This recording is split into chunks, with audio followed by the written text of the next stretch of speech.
Барлықтарыңызға қайырлы күн достар. Сіздермен бірге Назерке. Бүгін мен сіздермен ұйғырский самса дайындайтын боламын. Бұл видеода самсаның жасалу жолын және түйілу жолын көрсетемін.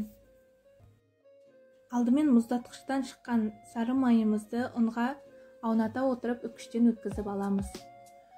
Үкіштен өткізгеннен кейін оған жұмыртқаны және разрыхитель, тұз, қаймақты қосып араластырамыз.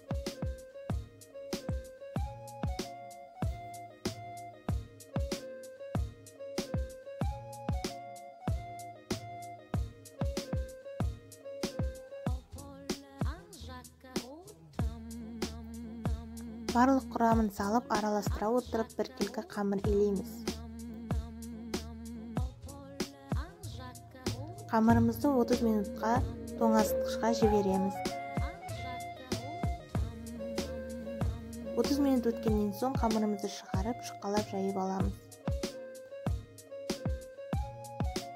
Өзіңізге қажетті көлемде кесіп аласыз. Мен дөңгелек етіп кесіп алдым.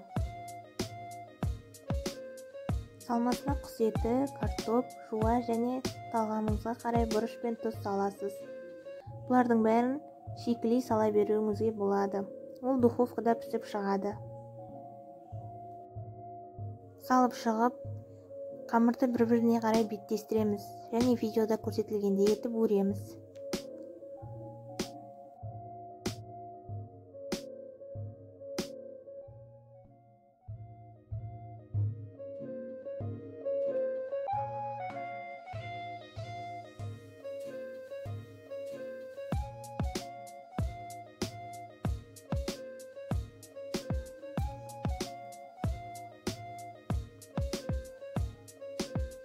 Дайын болған самсаларымызды пергамент қағаз төселген қалбырға қоямыз. Үстіне жұмыртқаны жағып, пешке жібереміз. 180 градуста 40-45 минутқа пісіріп аламыз. Өте әдемі және өте тойымды самсалар дайын болды.